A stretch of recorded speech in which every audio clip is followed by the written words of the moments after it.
Welcome to episode 30 of Coach's Corner, the Dirty 30. We're hitting We've it. made it, man. I know. High five. Yeah. That's 30 weeks of sitting here talking about how you need to eat a calorie deficit. Yeah, exercise is good for you. So on today's episode, we're going to talk about weight plateaus, The dreaded plateau. weight spikes. Assuming you're trying to lose weight, sometimes that weight spike and that weight plateau is like the most disheartening, frustrating thing for people because they feel like I'm eating well, I'm exercising, and the fucking scale just went up by a pound.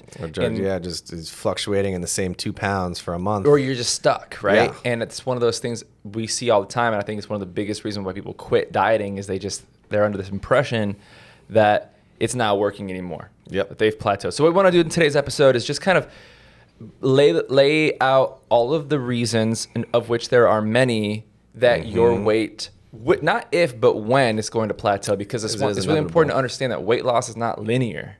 It's not. It's going to happen in one way or another. And so all the reasons, and Ethan has some really cool data on just like what we can control in terms of like our metabolic rate, because I think people instantly think that something's wrong with their body. Yep. And it's usually not the case. So that's what we're going to be talking about today.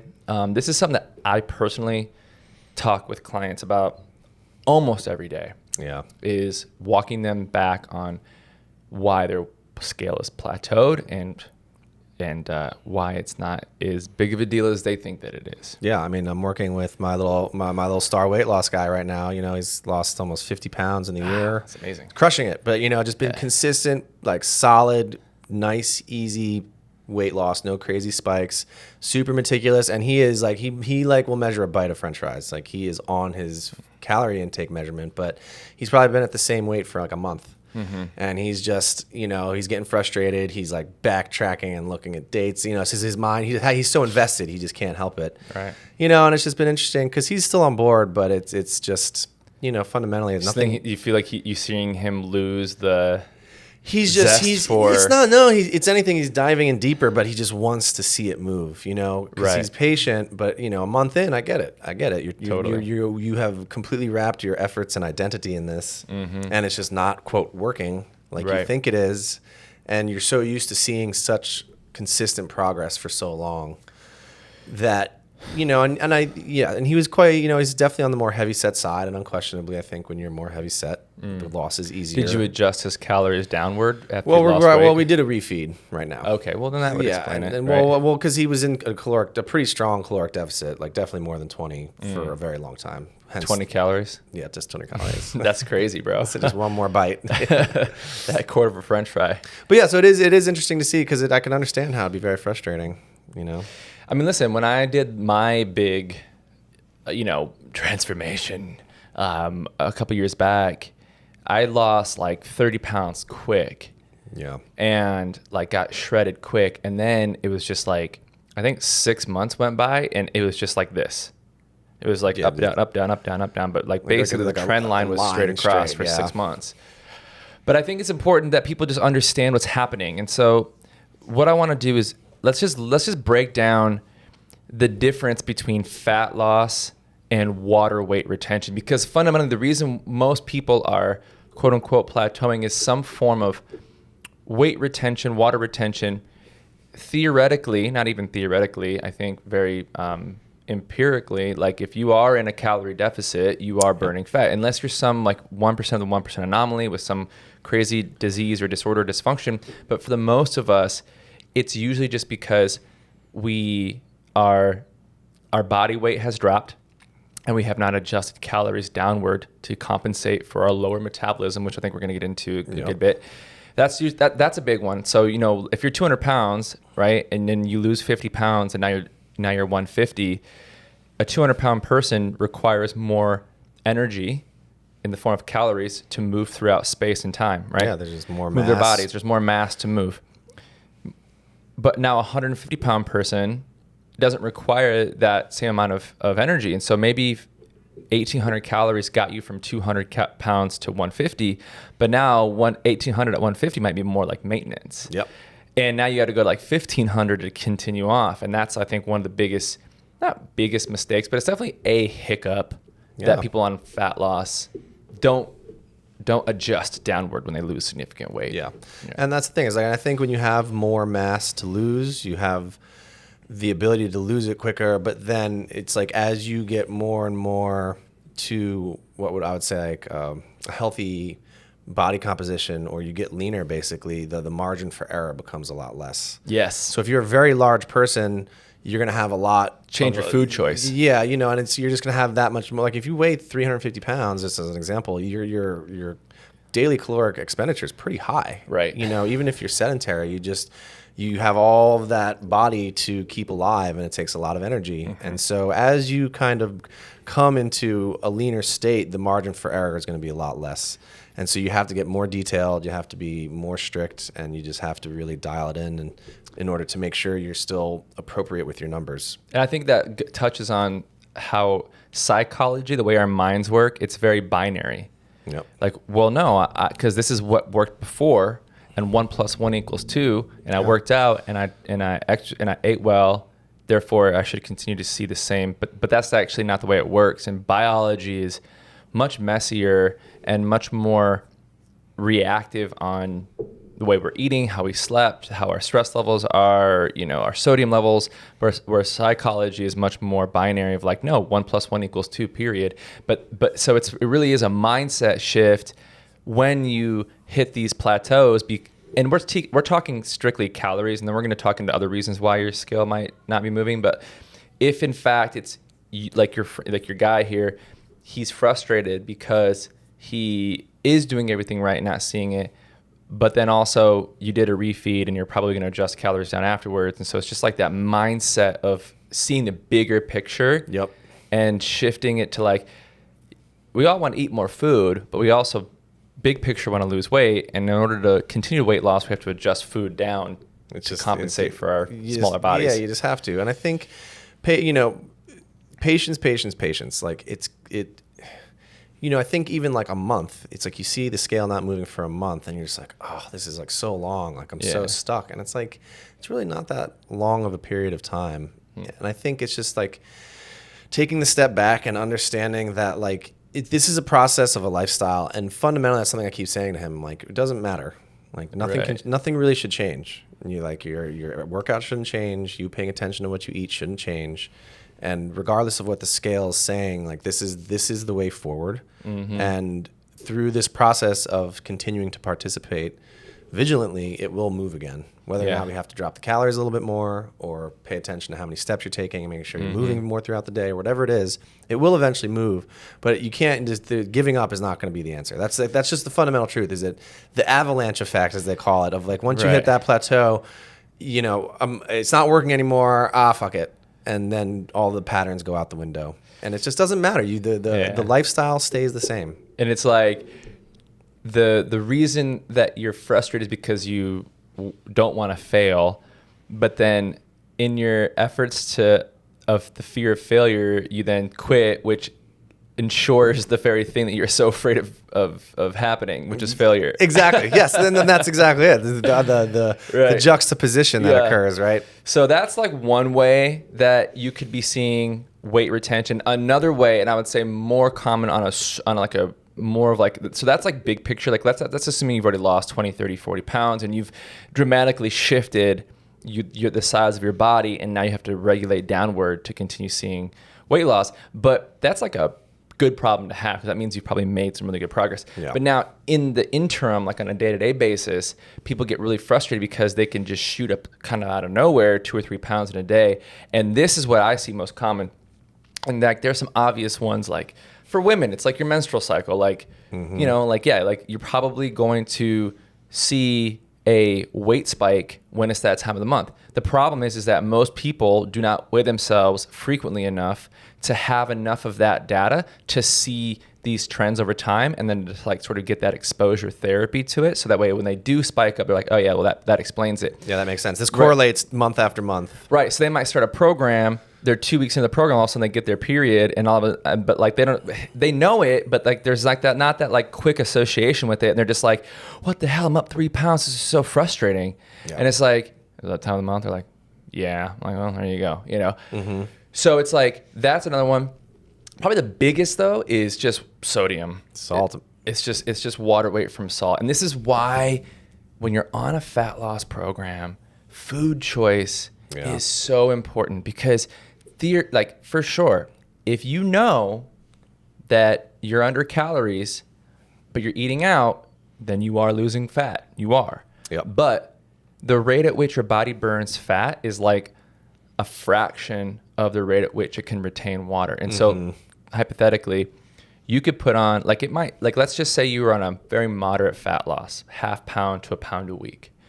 So that means it would take you, let's just say 1 pound a week. So that would take you 3 weeks to lose 3 pounds of fat. And that's actually recommended. Yeah, that's solid. You could have Thai food tonight and be up 3.5 pounds tomorrow. Yeah. And so it's like, it has nothing to do with your fat loss. It's just that your body's retaining water weight from sodium levels being elevated. 100%. Period. And I think people know this, that are, if you have a coach or if you kind of pay attention to that, you can understand this, but I still think it's challenging psychologically. And I think, the thing to remember is that this is more a mental battle than anything else. It is mentally and emotionally challenging to potentially be hungry and to make food choices that aren't as exciting as going out to eat, or to say no to having a drink with your friends or whatever it might be. And that the mental battle will wear down on you potentially, depending on your personality and how you're going about it. And so even if you are understanding that this is happening, to see that scale shoot up 2.5 pounds, 3 pounds, and take 3 or 4 days to go back down is challenging. And even if in the back of your mind, your fat loss is still occurring and that it was just water weight, it's still challenging. And, I even went through it earlier this week. I'm going on, I'm paying attention to my weight. I'm looking to drop my body fat a little bit, and had a nice steak and salty meal with, Amanda's friend was in town, and I was definitely under calories, but I went up like 3.2 pounds the next day. Yeah. And you look at it and like, I know that unquestionably I was still in a caloric deficit, steak and all. I just made sure. And it still was just like, oh man, all my progress, like all this whole week, I was doing so good. Yep. And a couple days later, I was back down 2 pounds, 2.5 pounds. Like I didn't lose 100% of it, but it did go back down. I'm like, okay, cool, reassuring. It was just water weight, but it was still challenging, even for me, who knows it 100%. I was like, totally. In your case, it's like you ate probably a larger meal, 100%, a little bit later in the day, 100%, that was loaded with salt, and so you have more undigested food in your stomach. Yep. And sodium levels were elevated, and it was probably maybe some ingredients that you don't eat on the regular that could have potentially caused some sort of water weight retention. But like all these factors, and that's it. And so it's like everybody wants this lifestyle where you can do that, where you can go and you can have a nice dinner out a couple times a week, and you can have a couple of drinks, but you're still keeping an eye. Like everybody wants that, but my argument is, cut once, cut deep. Let's get you there first, because I look at fat loss as kind of like incarceration, right? Like you're paying you're paying your time for your crimes, right? But what do we know about jail? How do we get out of jail sooner than our schedule, than our sentence? Be a good little good behavior. Yes. Good behavior. How do we extend our sentence? Bad behavior. Yeah. So if you keep shanking people at yard time in the form of like snacking at night in the kitchen or ordering takeout too much, you're extending your jail sentence. Yeah. And so I say, I will get you to the promised land. You will get there where we've built calories back up to maintenance. You understand how to incorporate your favorite indulgences. You have this great repertoire of like what to order at restaurants. You've settled your mind and not like only want more, but you've kind of got to, like, we'll get you there. But if we start cheating too soon, then these frustrating things start to pile up, and then it almost like reaches this critical mass where enough weeks stacked on end where you haven't seen any progress because you keep ordering Thai food, or you keep going out, or you track for one day, then you don't for a day, then you're kind of wishy-washy, and you're just kind of in no man's land. And like that's people just kind of may just decline. And it's like we just got to push through. And for some people that might be 15, 20 pounds. So it might be happening in a couple of hard months. For other people that might be better part of a year. Yeah. If you have significant fat. But get there so that when you build back up, and you're all of a sudden you've trained yourself to only eat, let's just say 1,500 calories a day, and now 2,000 feels like a treat. You're like, oh my God, really am I doing something bad? Yeah. And now it's like, okay, cool. Like now you can have now let me last point on this. Let's just say you are 200 pounds, and we lose 10 pounds, but then you fluctuate 3 pounds, like your dinner out, for example. So now you've lost 10 pounds, but now you went down to 190, but now you're back up to 193 and a half, 194, and you lose that again, and now you're back up to 192. It's like it's so much more frustrating in the beginning because it's so fragile still. But let's just say your goal was to get to 150, and now you go from 200 pounds down to 150. Man, fluctuating, going from 150 to 153 and then back down to 150 to 153 is not a problem. But when you're 200 and you go down to 190 and you're back up to 194, that's annoying. Yeah, and that feels like you've just erased so much progress. Yep. And so get there first, and then the fluctuations are so inconsequential that it's like whatever. It's just you're surfing the waves at where you want to be versus not ever arriving at your destination. Yeah. And just kind of meandering in the in-between. The no man's land. Into no man's land. The valley of despair. Yeah. So, I mean, I think one of the things to drive home, which you might have heard this on our podcast before if you look around, is that fundamentally, if you're in a caloric deficit, you're going to be losing body fat. It's as simple as that. There is no way around it. There is no hormonal unless you eat past 7, then you'll never lose any fat. Of course, yeah. If you eat carbs, though, then... Unless you're eating carbs. It doesn't matter at all. So the thing to keep in mind is that there are going to be often accountable reasons if you are on a weight loss journey. Let's say outside of the sodium conversation. So let's say you've been stuck for a month. Salute. Excuse me. that are going to be there. So I think that's the first and most important thing to remember is that your hormones aren't changing to some degree. Your thyroid is okay. You're not broken. You're not special. You're just probably somewhere the numbers aren't lining up. And that when your caloric expenditure and the calories you eat start to level out for whatever reason, the weight loss is going to stop. So I think that that is an overarching truth that just has to be recognized as the first and foremost thing. So what do you find is one of the reasons that often contributes to a person hitting a plateau? In a human error side. Yeah, human error. It's and this is just from years and years of data and looking at these patterns and trends. It's always around week 6 to 8. We call it the 6-week itch, where it's like you've been really good and you start out the program with a bang. You start your fat loss cycle with a bang. You're weighing everything. You're weighing in every morning. You're saying no to dessert. You're really on it. And of course, then you see results. You weigh every ounce of food. You're weighing everything, right? You're not snacking. And then all of a sudden, you get that initial win and there's this reward behavior, this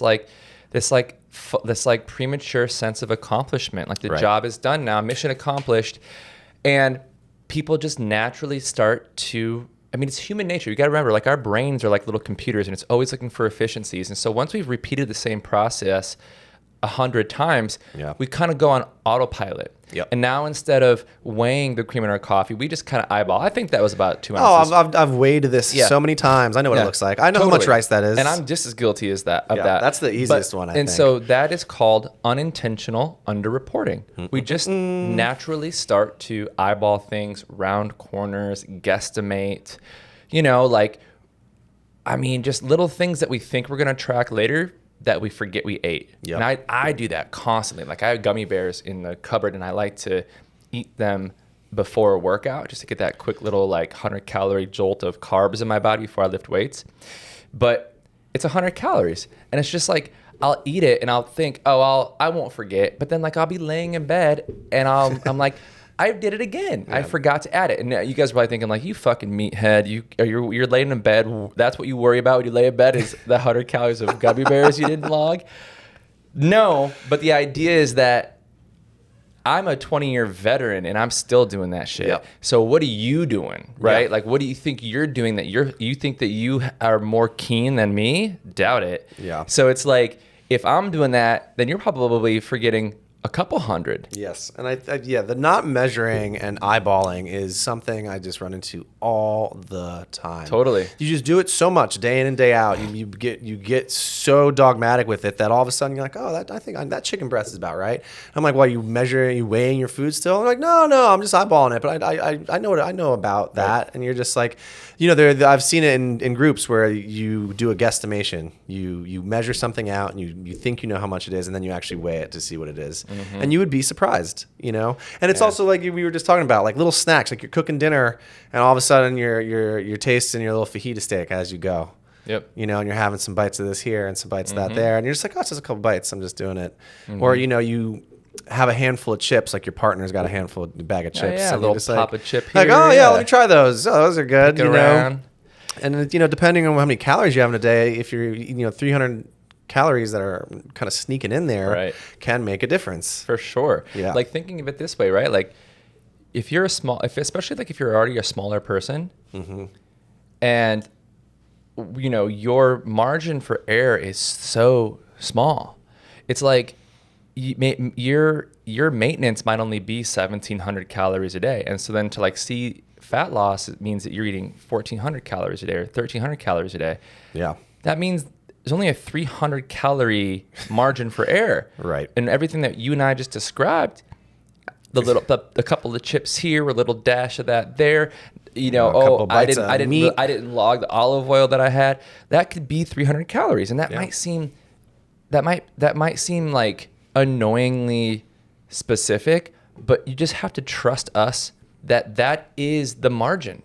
That is your deficit, because what's 10%, what's 20% off of 1,700? 300 calories. 300 calories, yeah. So if I put you in a 20% deficit, which would be on the higher end, that's it. That's your fat loss window. Yeah. And so if you squander that by not measuring your olive oil and not measuring the sugar in your coffee, like it can add up like that. Real quick. And it's not to say, it's not like we were just calling people lazy or slackers when they've been in it for a game. Sometimes it's really just kind of like an aloofness. Like when the sugar in your coffee, you've been doing it for 10 years. You've just been making your coffee with putting sugar in it.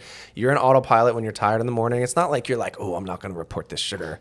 Or like I was measuring my sugar before and now I'm going to not because I just know I know what's best. It's like Coach Ethan. Yeah, you just forget. It's Right. just unintentional underreporting. Yeah, you just don't mean it. And so it is because that ounce of olive oil can be or however much olive oil you put on your salad can be 150 calories, and you just don't realize it. So I think that's probably one of the biggest things, and especially like you said, as people go on, they just loosen the reins. It's hard to maintain that kind of diligence over a long period of time. Exactly, and it's like often what we champion with our members is that before we reduce your calories more, I need you to recommit to accuracy, because you say you're eating 1,500. I can bring you that at 13. Let's make your life miserable. Right. But you're probably eating more like 16 or 17 and just not realizing it. And that's okay, because like I said, I did the same thing.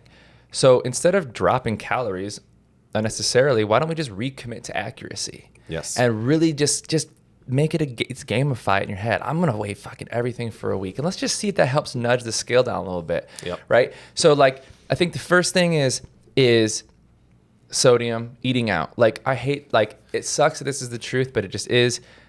Even the best restaurants are loading up your food with salt. Like there's so much more salt when you order takeout and eating out. Doesn't matter what it is. Doesn't matter. Like I'm always up, no matter what. Whenever I eat out, I'm always up at least a pound the next day. Yep. Never fails. So that's step one, is just try to eliminate takeout or eating out the best of your ability. Just reduce it as much as possible. Step two is start weighing every day, because if all you're doing is these periodic weigh-ins 2, 3, 4 times a month, you're missing all this data from the cause and effect of the daily food choice. And so it's like standardize your weigh-in. It's first thing in the morning, empty your bladder, hop on the scale naked. First thing in the morning, empty your bladder, hop on the scale naked. Right. Every morning, because the more data you have, the more those spikes start to level out, and you see much more of an accurate trend of the cause and effect of your food choices. And so reduce eating out best you can. We're talking strictly on a fat loss phase. Weigh in more frequently, so more data points gives us clear messaging, or clear information, excuse me. And then after that, just recommitting to accuracy. So that would be like the 3-step approach to really dialing in any sort of plateau that you might be experiencing? Well, I mean, I think those are three most important things, because I think if you're not accurate and you're getting all these crazy fluctuations, then you don't really know if what you're doing is being effective, is the way I see it. And if you do need to go into a deeper caloric deficit, but you're not being accurate, then how do you know if what you're doing is actually working? And so you got to get that bullseye with your macros in, and then actually look at the daily data of your weigh-ins to see if the scale is moving appropriately. And then if it's not, and you're doing everything right, then there has to be some type of adjustment in some type of your behavior, whether it's more activity or eating less calories. Because again, if you're in a deficit, you're going to eventually lose weight pending the sodium and that kind of thing. Right. And so one of the other things I think it's important for people to understand, especially if you're on a larger weight loss journey, is just kind of understanding what happens in terms of your metabolism and caloric expenditure and that kind of thing, right? And so TDE stands for total daily energy expenditure, and that's how many calories we burn in a day, including our activity, cleaning, and exercise, and that kind of thing. And so your BMR, or your base metabolic rate, how many calories you burn, even if you were just in a coma, is a majority of it. It's like 60 to 70%. 70%, I think, is pretty much the average. Of what you're burning. And so, like we were kind of talking about earlier, if you are a bigger machine, you require more fuel, even if it's fat, even if just regardless. So that's why little people have much less calories to eat. And we were talking about that slight margin of error. So if you lose 50 pounds, fundamentally the machine is smaller, and so it's going to require less fuel to run it. And so what might have worked for a caloric deficit in the past isn't going to work anymore, because your BMR is going down.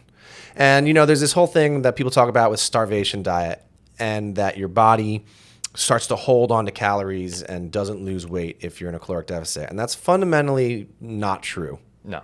So there's the two reasons that your BMR changes. I will say this: your body is really efficient, and it is a form of stress to be in a deficit, and it doesn't want to do that. It's afraid it's going to die. So there are certain changes that do happen, especially if your caloric deficits are very extreme. So you can have a 3 to 5% drop in your BMR just in your body withholding its output. And also, like, your muscles will export less, will use less energy. Your skeletal muscle is the thing that requires the most energy when used.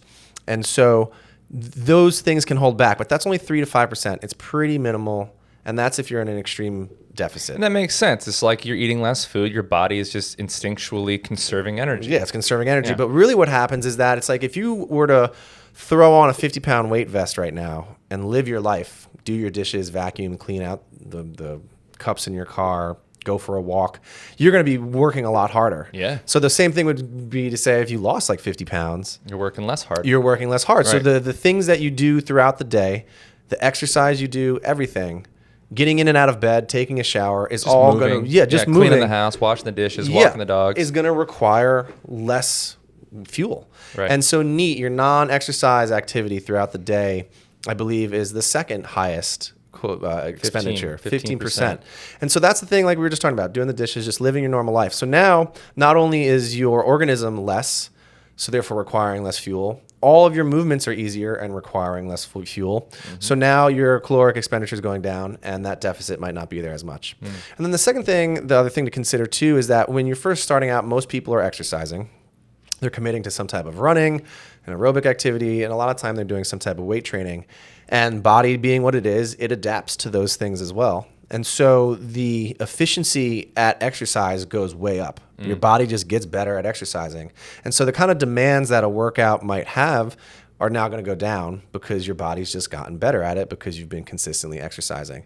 And so now your workouts are more efficient and therefore less demanding calorically as a whole. Yeah. And so fundamentally, your body is just getting more efficient and easier to live. Yep. And so if you've lost 50 pounds, there's a good chance that the demands that your body requires are going to drop substantially. And like we were talking about, if 2,000 calories was a deficit before, and then all of a sudden you've plateaued for a month and a half, eating meticulously at that 2,000 calories, which has now you lost 50 pounds on 2,000 calories, and now all of a sudden you've just hit a wall. Well, there's a good chance it's because your body, that's maintenance now. That's maintenance now, right? Yeah. And so you have to reassess, and that's why I think the weighing in every day, and what we were just talking about, is so important, because you have to get to those steps first to know if the numbers you're working with are correct. Totally. And if they're not, then it's when it's time to reassess. Yep. It's one of those things. And the other thing to consider too is that when we're in a caloric deficit and we're under that stress and we're working out hard, both things will tend to lead to us being lazier throughout the day. I know this is a big proponent for you, definitely. For your clients in your program, is to like get your workouts in, but don't go balls to the wall. Yeah.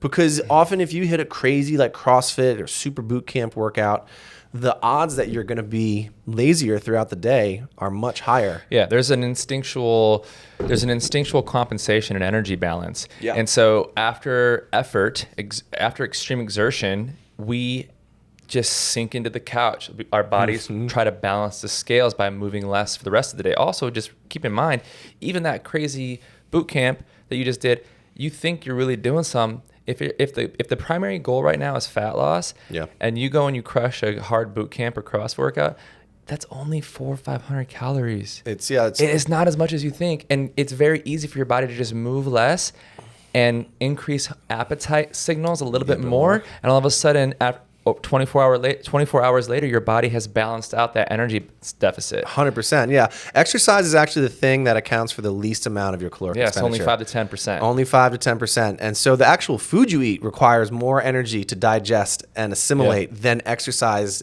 in general, unless you're like an extreme athlete or somebody who is training 5 to 7 times a day or more than 7 hours a week.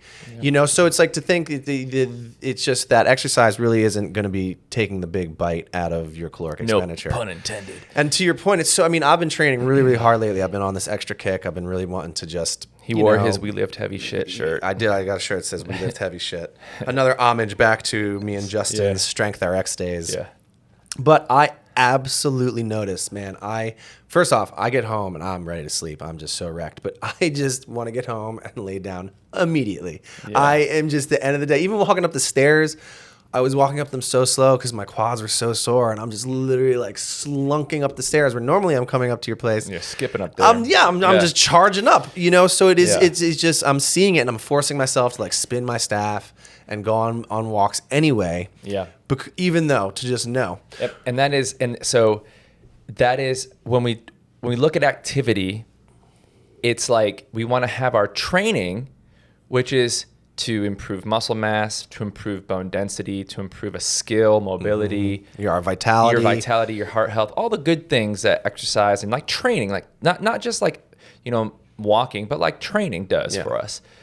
And then we want to have like our baseline of daily activity for all the reasons that Ethan just said, is like, you're going to want to move less because you're eating less food. So you're going to be in a conservation state from that. And if you're training hard, you're sore, your body wants to recover. So all that is going to just instinctually want to make you move less throughout the day to try to balance that energy deficit out a little bit. So that's why having a standard 5,000, 10,000 steps a day, anything's better than nothing. Just pick a number that makes sense, but that's your standard. So there's a baseline of daily activity. So that way you know that your body's not just going to be catatonic for the rest of the day to try to compensate for your boot camp class that you did in the morning. 100%. And it's the one thing we have control over in terms of the TDE, or the total daily energy expenditure. We can't control that our metabolism burns less calories because we're a smaller individual. We can't control that our muscles get more efficient at exercise because we're training consistently and therefore have less of a demand. We can't control that we're going to get hungry because our hunger hormones are up because we're in a pretty hard caloric deficit and that we're working out. Like, those are all things that we can't really do much about. But the one thing that we do have conscious control over is how much we move outside of our exercise. You know, do you go on your daily walks? Do you take a call standing play up with your kids? Do you have a walking treadmill? Do you do, like, you know, there might be like you might like to paint, as some random example, and stand by your easel and paint. And that's still standing and you're still lifting your arm. You'd be surprised. All that counts. Non-exercise activity. Yeah, but you know, if you're totally exhausted, you might be like, fuck it, I'm not going to paint today. Yeah, I'll skip it. But that's where you have to catch it and be like, oh, this is what they were talking about, where my body is trying to conserve energy because I'm eating less food and training. And so be like, no, let me just get up and start moving. And like that commitment to daily baselines of activity, just ensure that the only variable for your fat loss will be calories at that point. At that point, yeah. Because if even if you're eating less food, but then you just don't move anymore, you know, it's gonna affect you. It's going to affect your weight loss. And so having that baseline is just so important. Absolutely. And walking is just one of those things that's accessible. Like maybe you're one of those people that likes to wash your car yourself. Yeah. You know, some people, it's like one of their hobbies. But it's got to be a daily thing. But it's got to be something daily. So that could be like a great Saturday afternoon activity. But like, that's why walking is just the easiest, because it's like, well, you can call your mom every day or on the phone walking. If you have dogs like me, you can just, all right, we're committing to 2 20-minute walks a day, no matter what. You know, I just feel like that's just the lowest hanging fruit, just the lowest barrier of entry. 100% is just getting out for a standard daily walk. Yeah. So, I mean, I think those are probably the backbone reasons. And I think Justin named a bunch of things to fight your plateau is weigh in every day, cook your own food to fight over consumption of sodium, and also calories you don't really have control Just over. limit your takeout and you eating don't know out. what it is. Yep. And then getting really accurate with your measurements. Mm-hmm. And then all the cliches like 0.7 to 1 gram of protein. I think this is an interesting point to touch on. So I just did this with a guy, new client. So I brought her in. She's around 160 pounds when she started. She started down to like 150. So we're already seeing wonderful progress. Mm-hmm. But then, you know, she did kind of plateau. And I was like, I don't want to lower your it's too soon to lower your calories. Yep. But I had her at 100 grams of protein a day. Yeah. So I'm like, here's what I was like, I'm not going to lower your calories. Right. I'm going to increase your protein. Yep. Because that is a backdoor way of lowering your calories. Allow me to explain.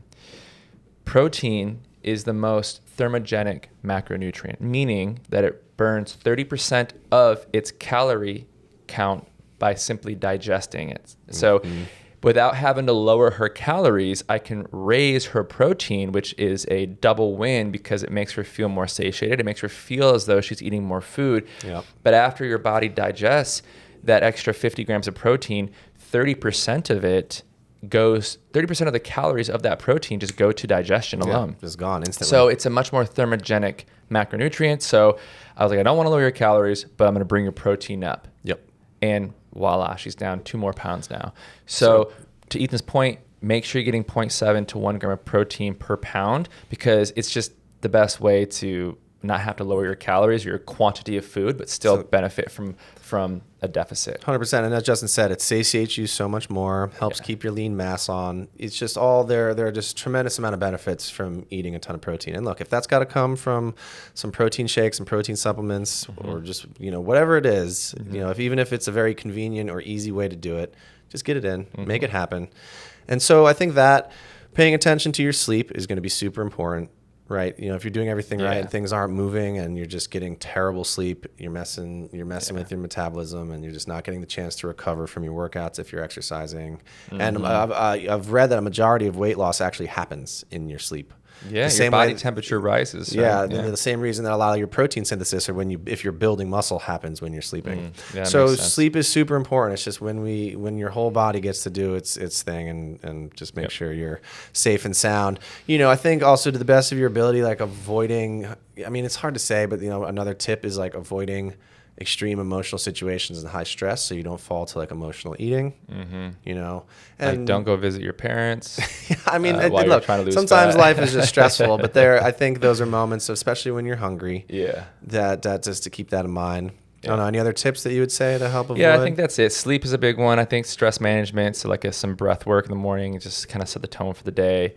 Don't drink too much caffeine later on in the day, so that way you're not overly anxious and then disrupting your sleep. So just like little prevention tactics are really helpful long term. Yep. But the big one's going to be food choice, so keeping it clean, getting that sleep in, baseline of daily activity, and then daily weigh-ins to just get so many data points that you don't get disrupted emotionally by seeing one outlier because you haven't weighed in a month. You're like, oh God. But just like every day, it's like you just normalize it. You're like, okay, that makes sense. I had sushi with soy sauce last night. I'm up a pound a day. Got it. No problem. And then you can just really see this pattern establishing. Yeah. All right, guys. Well, that was Dirty 30. Oh, shit. Coach's Corner with Justin and Ethan. Woo, woo. See y'all next time. Peace.